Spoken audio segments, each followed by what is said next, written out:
Well, let's see if I still remember how to do this. It's been a while since I've had a chance to share the word with you. A fact that all of my minister friends have not let me forget over the last month. A little inside, but had to mention it for Eric's benefit because he's one of them. So we have a new members dinner coming up. I'm not sure if there will be a formal announcement during the announcement time, but at the end of February we'll be honoring all the new members over the course of the last year. I think we go February to February. So in the spirit of that, we're kind of offering a last chance membership class, and it hasn't been determined exactly when that's going to be yet, but we're going to bring Eric and Tricia in as members of the church, and so I'm just going to open that up to all of you right now, just kind of let you know that opportunity is there. If you're at all interested in finding out more about membership, or you want to talk about going through the membership class, catch me after the service. I can answer all your questions about that and go through that whole process. It hasn't been scheduled yet, so that means that we can tailor it to your schedule if you're one of the people who is interested in having the class. So again, if there's any interest at all, please talk to me about that. I'd love to share with you what's going on and why. So, well, we're starting a new series. I always kind of like waiting to announce what we're going to be doing until I actually get up here. I don't know if you all feel any suspense at all or not, but it makes me feel like there's a little bit of suspense and like I have some big secret that I get to share. And that's a fun part of what I do. And so we are starting a new series. You all know I'm kind of a series guy. This is going to be a little bit of a shorter one, though. We're only going to go 4 weeks on this. This series is going to be called Flood Prevention. And what we're going to be doing is we are going to be looking at some of God's solutions to human evil on the earth in the early days of humanity. And we're going to use them as archetypal examples for how we can reduce the sin in our own life. So we're going to take God's macro strategy of how he dealt with all people and the rising problem of evil on the earth, and we're going to turn it into micro strategies for us as individuals to help us avoid common pitfalls and things that we know that we struggle with. Make sense? I'm not going to announce what those strategies are, although it will be easy to find them. They're in Genesis 6 through 9. We're going to be talking about the flood, if you couldn't tell by the title. I'm not going to announce what they all are until we get to them throughout the course of the series. But this one, no, I'm going to not announce this one yet either. We're going to go a little bit further. I want to talk about the flood for 2 reasons. Both, I think that this is interesting. I think that this will prove to be a good topic, and I think that there are some things here that we can all learn as a community and some effective strategies here. All of that is all good. All of that would be enough of a reason to do this sermon series. But there's a second reason. You can also consider this kind of my late address of the Noah phenomenon that came out last March. I've mentioned that movie a couple times offhandedly, but you can just kind of consider this my final address of what I think about that movie, and we can all move on as a group. So there we go. So that's going to happen at some point in the sermon today. But the first strategy, I'll just warn you up front, the first strategy is really simple, it's really short, and it's really easy. So I'm going to spend a lot of time introducing the whole series this week, so that we have a lot less to talk about in future weeks when the strategy is more complex and the problems are more difficult. And so most of the sermon is going to be spent on intro time, and you're going to be looking at like, man, how long is he going to go today? Not very long, not as long as Eric. Oh, dang it, he's not here. He must be out with Gwendolyn. He ribbed me a couple times while he was preaching, so I feel like I have to pay him back now that he's officially on staff here. I'll make him watch the video this week, it's okay. Or you can tell him, Tricia, if you want. So, yeah, a lot of intro material. I want to get us all on the same page. I also want us to understand the significance of every motion that God takes, because some of those things can get lost. Some of them are, again, not to go too far ahead, but some of them may look a little obscure in the text, and you may go, why is that significant? Why does that even matter? I think you have to know these things in order to understand. So we're going to spend some time talking about some intro material to better understand our creation story. I'm going to summarize chapters 1 through 5 today, and then our first point will come out of chapter 6. I'm going to talk a little bit about some of the other surrounding ideas that Israel was encountering and dealing with by the time that these books were actually being penned and written down. And so hopefully all of those things, both of you will find them interesting and also helpful when it comes time to applying these passages to our lives. So without further ado, there's a common theme in ancient Near Eastern creation accounts. The common theme is that the ocean is the enemy. It may seem a little bit strange to you all. We have mostly conquered the ocean. We can traverse it through air. We can stride across its surface in boats. And it's not really a dangerous place anymore for us. That was not the case for the ancient Near Eastern people. The ocean was where you go to die. That is also where sea monsters are, big sea monsters like the Leviathan or Rahab. And these big sea monsters live out there and they dwell amidst the chaos that is beyond human fathoming. We as humans can only go, I don't know what they were doing at that time. They didn't have scuba. We can only go to a certain depth of the ocean and look down and see that it continues beyond human ability to reach. So the ocean represents this chaos, this ultimate enemy of God and of order and of everything that is good. At the bottom of the ocean is everything that is bad. And you can also see, just by simple observation, as you're looking at how the ocean and the land line up, the ocean is at all times trying to swallow the land, with waves crashing against the shore, cliff faces falling off into the water as land erodes. They were able to observe all of these things and look at the ocean and say, the ocean is trying to get us. Like, look at out there, all those waves coming in. It's just this constant pressure inward. And we know that when boats go out there, they don't come back. Something must be getting them. So for this reason, the constant theme is that the ocean is the enemy. This is a theme in our Bible as well. I will get there shortly. But I want to talk about what the other ancient Near Eastern peoples thought about the ocean first. Excuse me. In Babylon, remember our geography, Babylon is like kind of southeastern Iraq, running up against the sea there, if you can picture the map in your head. In Babylon, they have a story called the Enuma Elish, and it is their creation story. And it is the story of how we start with these kind of original gods. There's Kingu and Tiamat. You don't have to remember these names. This is more for the young people who like the mythology stuff and all of that. But there's Kingu and Tiamat, and they have children, these lesser gods and goddesses.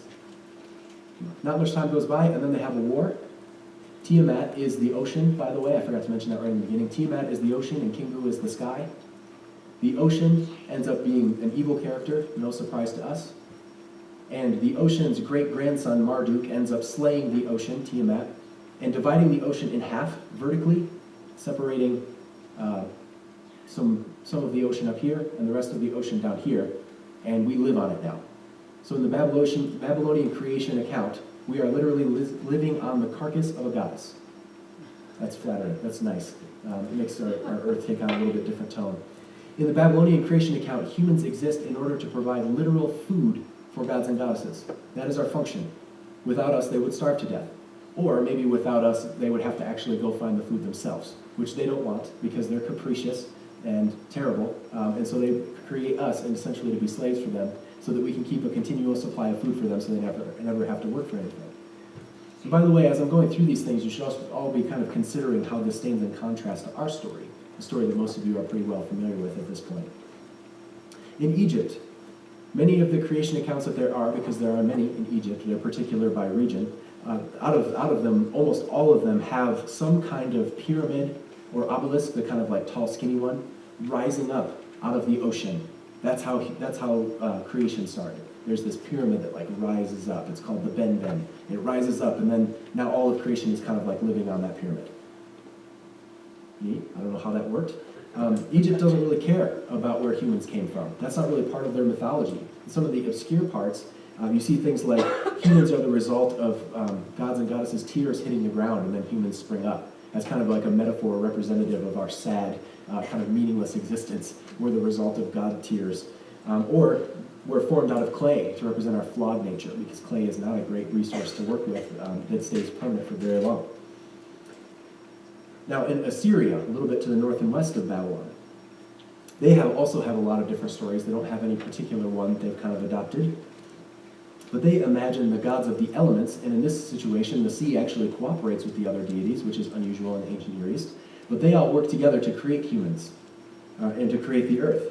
And humans exist in order to till fields and make the land beautiful, and they also exist to celebrate religious festivals to bring honor to these deities that created the earth. Okay, that's not too bad. This is the worst one by far. Canaan, the region where Israel sits, before Israel is a thing, before they settle there, the people who predate Israel, they are obsessed with fertility. Their only concern is fertility of crops growing, and then fertility of husbands and wives having lots of children. And so everything that they do is centered on fertility. Now, I'm not going to get graphic, but you can imagine what kinds of things that might spawn. Pun intended. Creation for them is the result of the union of two deities. I'll just say that and move on. They don't have a lot of information in their system about how humans came to be. What they talk more about is how humans can effectively manipulate gods and goddesses. That's their system. How do you get them to produce for you? You do things in order to make rains come. You do things in order to have more children, those kinds of things. Fair enough? So everything that they're concerned with is just wrapped up in this fertility concept.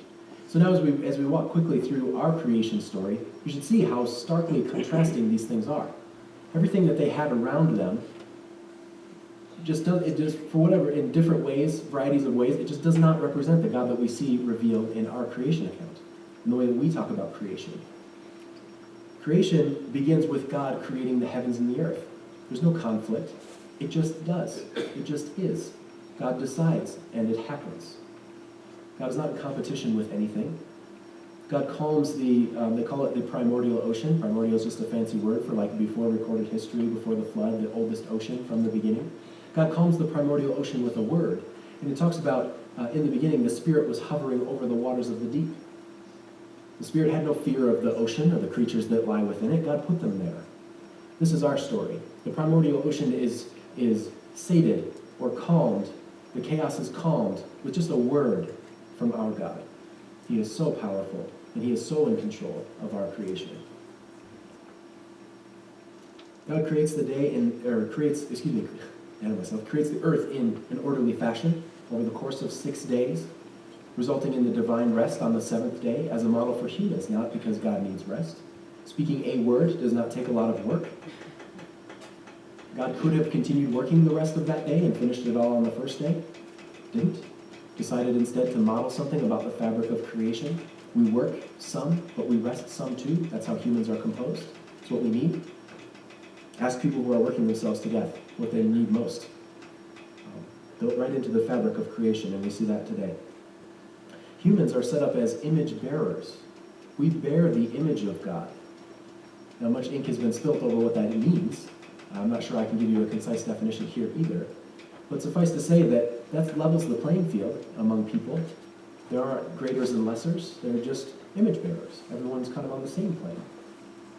That stands in contrast to places like Egypt, where the Pharaoh is the image bearer of Ra, the sun god. And then everyone else is like subservient. They're the tears that goddesses cry. Then in chapter 2, we get kind of a zoom in of sorts, and we get to see some details about how humans are created. We see the first sign of conflict, but it's not an out-of-control, chaotic conflict. We just have this tree created, the tree of the knowledge of good and evil. And instructions are given, calmly, without conflict. Don't eat from that. That will kill you. And then move on. Rather than seeing some kind of external conflict where gods are battling with each other and then the end result is almost random and it could have been a different god who triumphed, we see an internal conflict.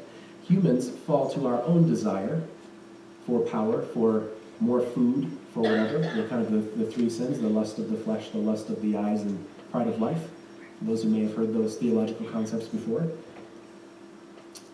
Nothing external causes us to fall. We decide instead that we would rather be lowered. We look at what God has freely given us and say, that is not enough. We want more. And so we fall. We take from the fruit that we were told not to eat. We're deceived by part of creation that was just built into the system, this serpent in the garden. Maybe Satan, maybe a dragon, maybe something. I don't know. Regardless, there are consequences for us and for creation. Rather than being purely punitive or punishing consequences, like you were bad, here's bad stuff, God sets up barriers. We see there's now barriers between humans and animals.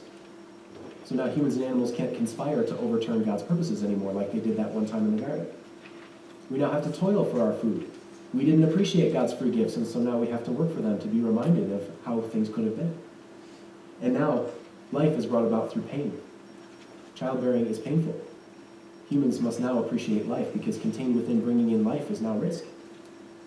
It's not a 100% success rate. Sometimes mothers die. and it's incredibly painful. Moving forward, we see Cain and Abel. Cain slays his brother for reasons that are less than legitimate as you read through the story. A little bit of jealousy. God comes to him and warns him ahead of time, tries to prevent this evil that he sees is going to happen. And Cain doesn't listen and instead spills his brother's blood into the ground, further cursing the ground. His blood cries out from the ground. Cain is marked. God's intervention doesn't work to prevent the evil, so he intervenes to try and prevent future evil. Cain is marked, and everyone is instructed that if somebody kills Cain, they will be avenged sevenfold. The implication is that God is the avenger. Don't perpetuate this cycle of violence. Don't take revenge. Let's try and stop this cycle now. Cain needs to be protected so that this does not become the state of human affairs. You all probably know the story well enough to know that that does not last very long. Cain's descendants are listed. We see 5 or 6 generations, and the descendants built a city. And this city becomes a center for creating inventive new ways to perform evil. This is the location from which evil floods across the earth. Flood. The evil spiral reaches its peak when Cain's great-great-great-grandson Lamech boasts about his murder. I have killed a man for wounding me, a young man for harming me. And he boasts to his multiple wives. Dissonance. We see dissonance already. It has not been very long, and humans are on the earth, and already we see this great dissonance. That gets contrasted with Adam's lineage. There's not a lot of detail given about what happens to Adam's lineage, other than we see this genealogy that carries us all the way up till Noah. And contained within the genealogy are some unusually long lifespans. We see Enoch, the shortest of the lifespans, at 365 years. He walks with God and then is no more. Interesting. But then Methuselah lives 967 years.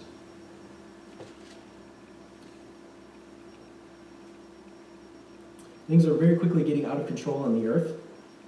We've already seen several instances where God has reached down and tried to, on an individual level, prevent future evil.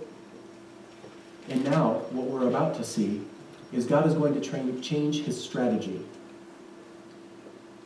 Rather than using a case-by-case strategy where God sees details and tries to prevent them, God has abandoned that strategy in favor of a macro strategy. God is going to enact things on the earth that are designed to prevent future evil. And that's what this whole sermon series is about. I think we've done pretty well to get through a lot of the intro content. We're going to be in Genesis 6 if you haven't turned there already.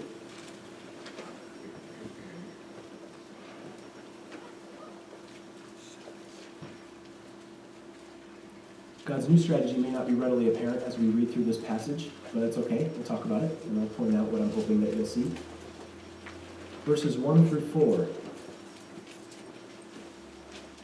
When people began to multiply on the face of the ground, and daughters were born to them, the sons of God saw that they were fair, and they took wives for themselves of all that they chose. Then the Lord said, My spirit shall not abide in mortals forever, for they are flesh.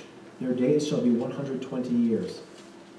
The Nephilim were on the earth in those days, and also afterward. When the sons of God went in to the daughters of humans, who bore children to them, these were the heroes that were of old, warriors of renown. You don't have to put your hands up, but I'm curious if anyone caught it, what I'm getting at. Maybe I'm being so heavy-handed, maybe it's obvious. God has decided to limit the amount of time that humans reside on the earth. So the questions that I'm always wanting to ask myself, and I think that are natural in Bible study, are like, is this, what kind of thing is this? What kind of act is this? Has God just had it up to here and is like, you know what, I just can't stand it anymore? Like, is God the tired babysitter where it's getting to the end of the night and it's like, you know what, just go lay down. Just go to sleep. I don't care if you're tired.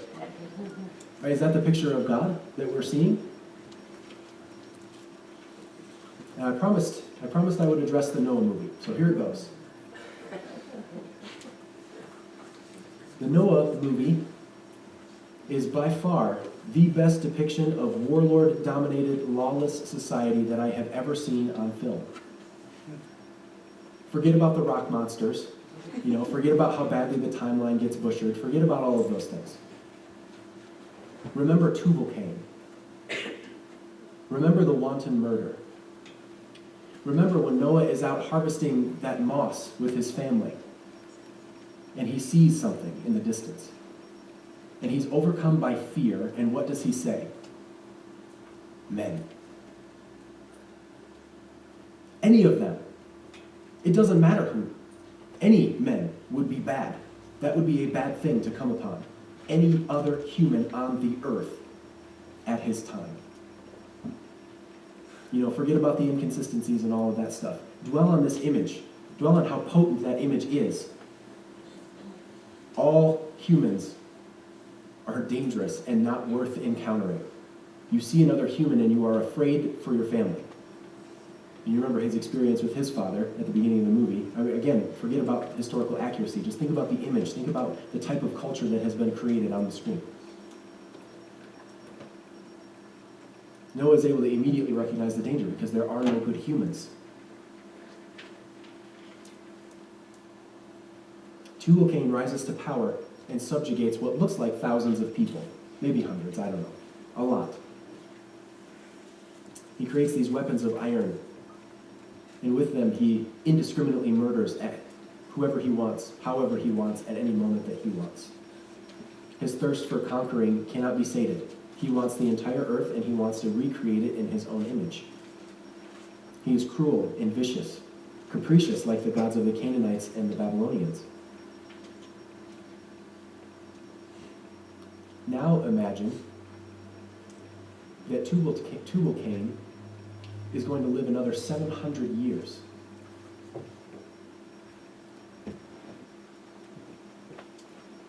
Picture that moment in the movie, if you have seen it. If you haven't seen it, I think you probably can still feel what I'm going for here based on how I've described it.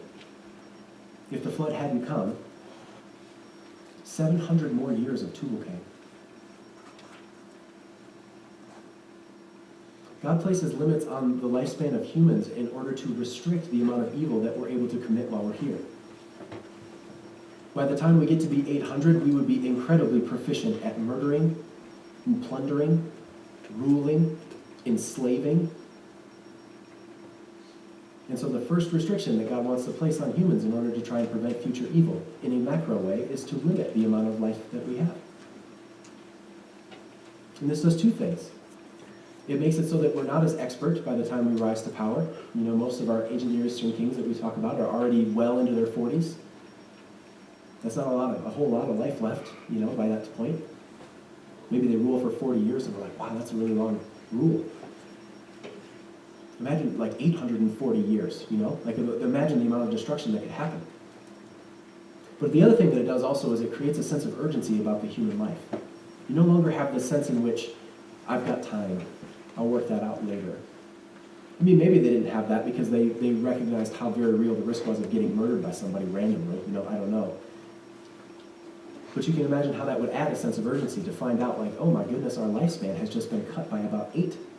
About a factor of almost 8. I better do stuff. I better pay attention to things like righteousness and what God thinks about what I'm doing because I'm going to meet him sooner than I thought.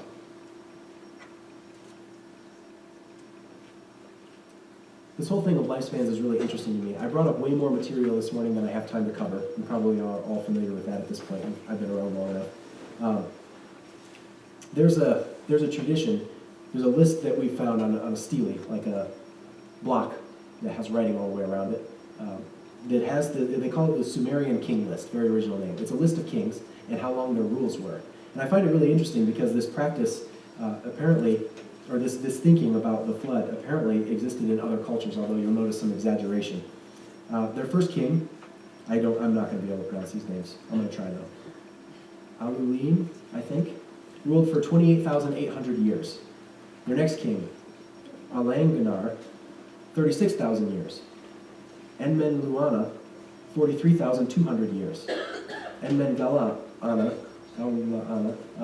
doesn't matter, I don't know why I'm bothering with this. 28,800 years. The next one, 36,000 years.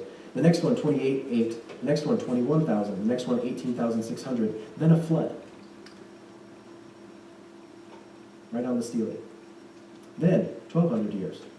Then 960 years. then 670 years, then 420 years, then 300 years, then 840, 960, 840, 900. So you can see they're prone to exaggeration, and that's okay, but what they seem to be reflecting is that there was once a time when kings ruled for an extremely long period of time, and they were able to accomplish a lot in that rule, and then flood, then less time. I wish I had more time to talk about this because I find it so fascinating, but I don't, so we're moving on. So hopefully you find that interesting as well.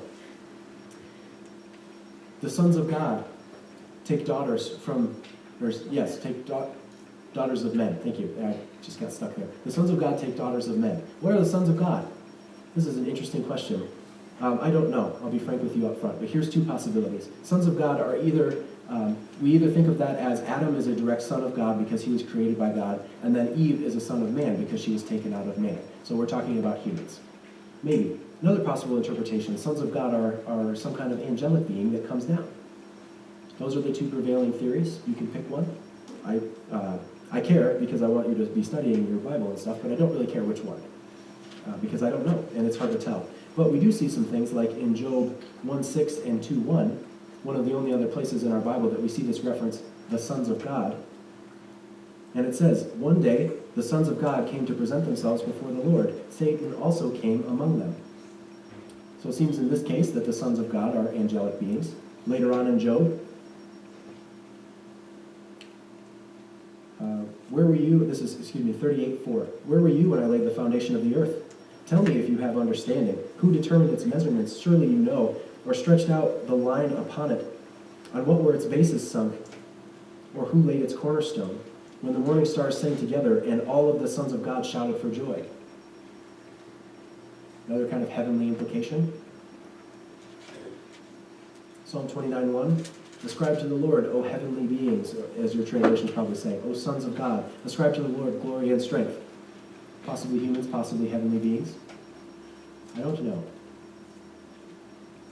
But we got to talk about it if we're going to read that passage. I can't just let that hang. The important thing to recognize, though, and then we'll move on, sons of God is not the same as son of God with Jesus. That's something different. Fair enough? Okay, moving on. The Nephilim. This is another topic that there's a lot more probably written on, and there are a lot more options than just two. The word Nephilim literally means fallen ones. In Greek versions of the Old Testament, it gets translated as geganes, which means giants. You might think in Greek terms or in Greek mythology, you might think titans. The titans were on the earth at this time. The geganes, the six-armed giants who live on, the Mount of Mysia and fought the Argonauts. Like the geganes, that's what the geganes were. And that's how the Greek translate this word Nephilim. Some translate Nephilim more like fallen heroes or old heroes or big strong guys. I don't know. Again, I don't really care that much about that. What we're supposed to take away here is that stuff is not going well. Okay? So the sons of God are taking daughters of men and having people multiply on the earth, and those people are propagating evil, and it's getting out of control. We can talk about those things more some other time. I don't know. I may be able to direct you to some things to read, but we're not going to make a ton of headway. Lots of scholars disagree on how those things work and how all that plays out. Maybe I'll have an answer for you in 45 years. I'm not sure. But probably not. Nephilim shows up in one other place in our Old Testament, Numbers chapter 13, verse 33. The spies are going in to check on the promised land. 10 were bad and 2 were good, story. And they look into the promised land and they come back and they're like, man, we can't go in there. There's Nephilim there. Make of that what you will. I don't know. It's probably bad then too. So, Scripture sufficiently exegeted. Series officially introduced. God's first act is to limit the amount of time that humans have in order to invent ways of doing evil in order to perfect how much evil they do. We can kind of reverse that thinking in our Christian life. We're living in a regenerate Christian life where we now can clothe ourselves with Jesus' righteousness. We should have a sense of urgency because we have less time in order to become better. That's just an unhappy consequence of this restriction. But this restriction is an important one. And I think contained at its core is a very important principle for us to think about as individuals. And that principle is restricting your time. I told you that the point was basic. This is the point. How much time do you spend in close proximity to temptation? Their experience as the early humans was that to be alive was to be tempted to murder, to kill, and to steal.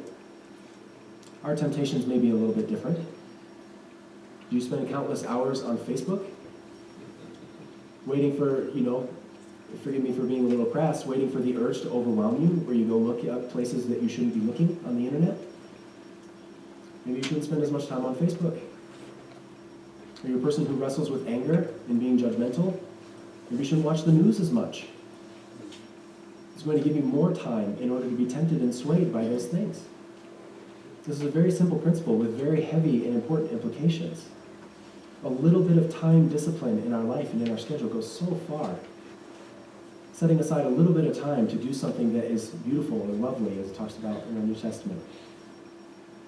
Paying careful attention to what we are spending our time in proximity to, recognizing that almost everything in our existence is trying to pull our attention away from God.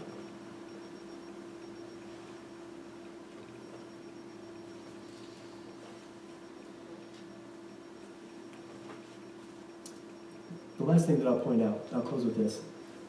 The 120-year restriction was imposed on people. I think that's the last thing that we should take away. When you are thinking about trying to add time discipline to your life and trying to figure out how to organize your life in a way that you avoid temptation better, you are probably going to need help. For me, that looks like small group. That is what I need. I need to be surrounded by people that I can confess to and be like, you know what? I'm doing bad at this. I played too many video games this week or whatever, Insert your example. Make it personal. You probably are not going to be able to just decide, I want to do better, and then do it. You are probably going to need someone to help you. And in this case, what we see God doing is reaching down and helping humans in a way that may not look like help. At first blush, at first glance, it looks like, man, God is just impatient. Man, he's so tired of people that he just has to, cut their lifespan down. Wow, that's crazy. And then you think about what that would do and what the implications for a society like that would be. Impose that on yourself. Think about that for yourself. How frustrating would it be to download some kind of software that prevents you from going places on the internet you shouldn't be? How frustrating would it be to have to call somebody and, confess to them, I got mad and yelled at the TV and the news again, and I was swearing and all kind of whatever. That's going to be frustrating, annoying, and the word escapes me. Annoying. You're not going to like it. Just as it would be nice if we had 800 years instead of 120. And just like these other restrictions that we're going to learn about in the following weeks, that is the thing that's stopping humanity from spiraling out of control. So think about that as we close in prayer. Think about how you can manage your time better. Think about where you can place some discipline to prevent you from spending time near those things that cause you to fall. No one knows what those things are better than you do. Let's pray. God, we thank you for not giving up on us when you could have. We thank you that somehow you were able to get past our propensity for wanting to hurt each other or hurt ourselves and hurt you. We thank you that you're a God of grace, and even if we fail to place accurate and helpful time restrictions on ourselves, that your Son's blood is enough to cover us. Well, God, we want to bring you honor, and we want to try and place those time restrictions in our lives. Have your Spirit reveal to each of us individually how we can do that better, what ways we can stop ourselves from spending time where we shouldn't. We ask your blessing on our week as we try and do this, and pray these things in Jesus' name. Amen.